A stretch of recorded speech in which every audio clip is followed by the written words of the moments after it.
turn the time over to Kevin. Some more ideas. Sharing what he does in the classroom.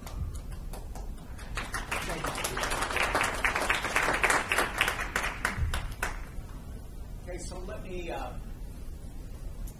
me start off with just looking at some of the work of Thomas Aquinas.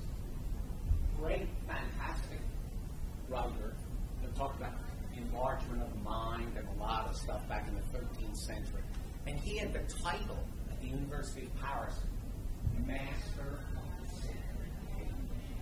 My God, what a title, right? Master of the Sacred Page. Beats Doctor of Philosophy any day.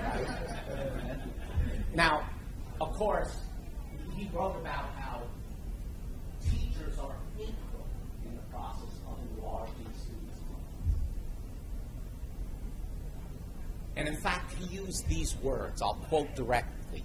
Teachers need to be lofty like the mountains.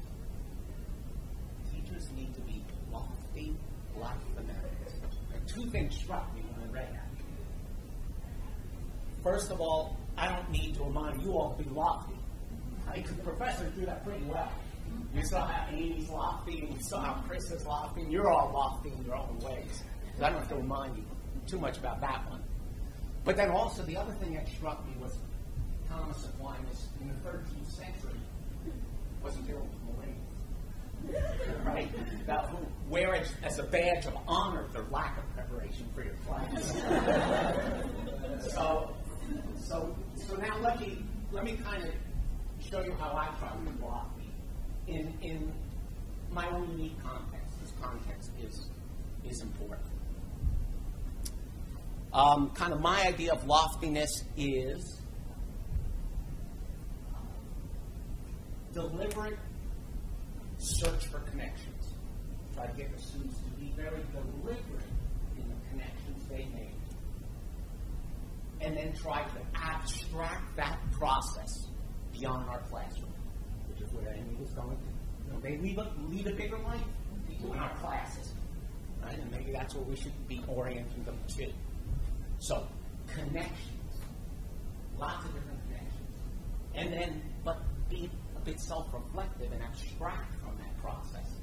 How can you use that in other contexts, right? And that is the transfer of learning conundrum, right? We know the literature says we all suck at transfer. Right? You get people who do pretty well in one specific context, but it's when they get out of that context. Right? That's the key. So that's kind of my view of loftiness. And let me give you an example how I might kind of approach that. So my context, College of Business, started this entrepreneurship interdisciplinary minor, which anyone can take. Kind of students try to come up with cool ideas that work, that we can monetize, or that are sustainable. It's not for profit. Okay? In a nutshell, that's the process. Okay, so coming to class, we may talk a bit about the entrepreneurial mindset, what that means. Might come into a class and say, okay, who's Thomas Aquinas? Of course, look at the deal. We're in a college of business, management. I got ideas I want to talk about, maybe some for new business, and you're asking me who's Thomas Aquinas. Who's Thomas Aquinas? So if pregnant pauses there, I'll just say, who's Thomas Aquinas? Someone after a long pause, Reformation, Renaissance, Revolution, something, right? They had some. Well, maybe we did in Humanities 212. I don't know. So then I'll give them a little jibe. Okay, you technology literate millennials, get out your iPhones, get out your iPads, get out your laptops. Tell me who Thomas Aquinas is. You tell me. You find information right now. Go. Right? And they're laughing and sleeping.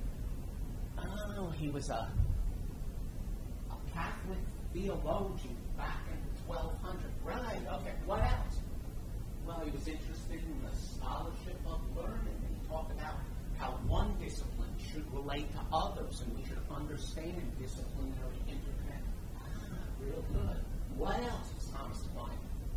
And all all the while they're still thinking, what the hell does this have to do with entrepreneurship? So that's right. Okay, now we're learning stuff about Thomas Aquinas. Maybe that we didn't learn in Humanities 212, but now we'll maybe reinforce it all. Okay. All right, we've got some basics of Thomas Aquinas. Draw parallels between Thomas Aquinas, his life and thoughts, and Steve Jobs. Now the shoulders start to relax a little bit because they've heard Steve Jobs. It's not your chair. I'm totally out there selling. I've got half of the parallels between Thomas Aquinas and Steve Jobs. Yeah, and that's due next class. So I get busy if I were you. Get those laptops on and get your... Okay. So see, now they have to learn about Thomas Aquinas. And of course, they all think they know Steve Jobs. I'm saying, go beyond the iPod. Life beforehand, right? So you probably have to do some work on Steve Jobs to understand who he is. So, connecting one of the penultimate thinkers from the 13th century with a penultimate entrepreneur from the late 20th, early 21st century. What are they coming on? And you present it to the class, you present them. And put them in groups so they're working, finding information. I might be walking around the class while they're doing, that's it, go. That's a class going. You know, walk around. And you listen to the conversations. Some people get stuck up on this Catholic thing. What are we doing with the Catholic? Well, is the one Catholic viewpoint, or who was Thomas Aquinas? Then someone like him might hear, well, he was a Dominican, but well, were the Dominicans the same views as the Jesuits? No. So is this one viewpoint, or is it a more nuanced viewpoint? Oh, no, the Dominicans were different. Yeah, learning was continuing to share learning with others. Keep going. Keep going. I'll walk around. Okay, so push, prod, and we ask them some questions, listening to them, I'm laughing along with them, and working in groups. Okay, next class. What did you find? Give us your power. Give us your power. And of course, you're going to find some similarities in the powers, and then some nuanced differences. One group might have power and no one else. What have you pick up? No one else. What sources did you look at? Did you look at original writings, secondary reading? How do you find that parallel? What do you think, other groups? Does that parallel make sense? Is that a reach? Are they reaching too much? Or what evidence do you get for that parallel? Where did you find information? Right, so now we've created sources where you might find out good.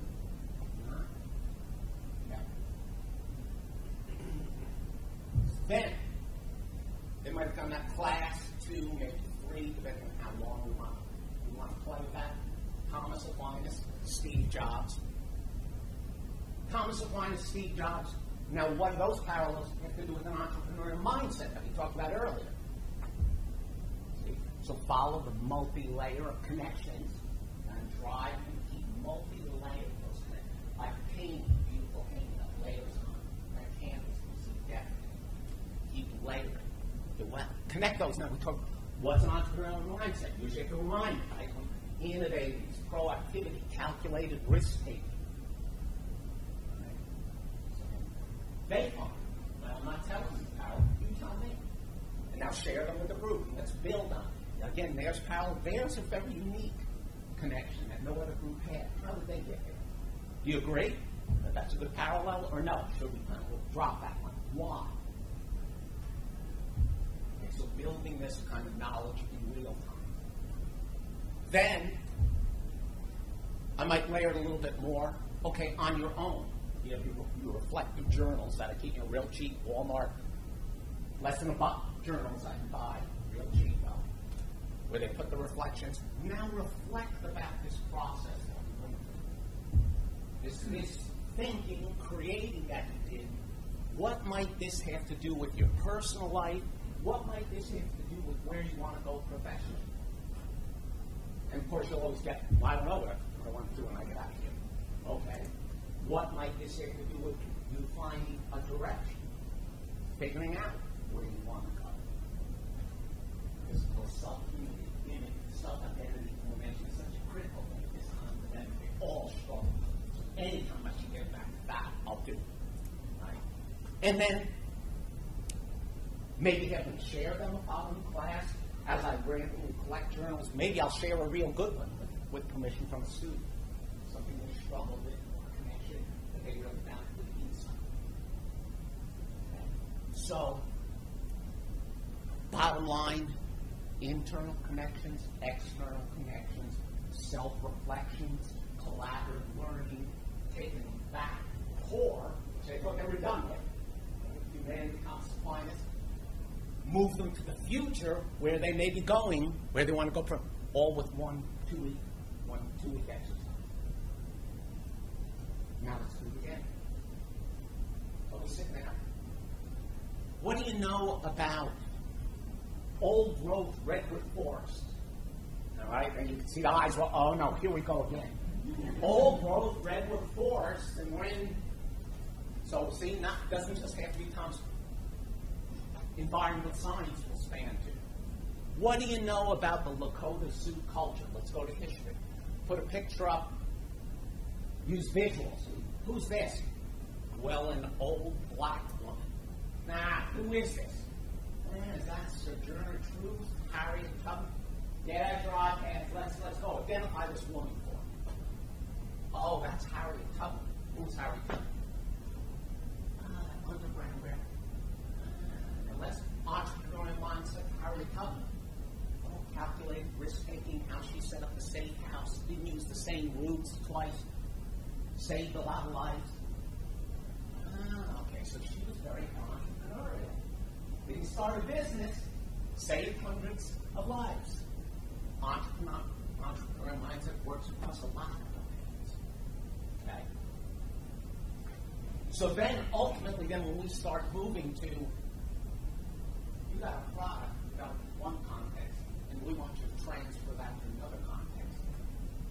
Seems easy. We've been connected Thomas Aquinas with entrepreneur. We've been connected Lakota Sioux with entrepreneur. This can't be too bad. But abstract from that process. What did you learn about making those connections that can help you now develop your thinking for new product, new service creation? So that's just one example. Thank you, Kevin.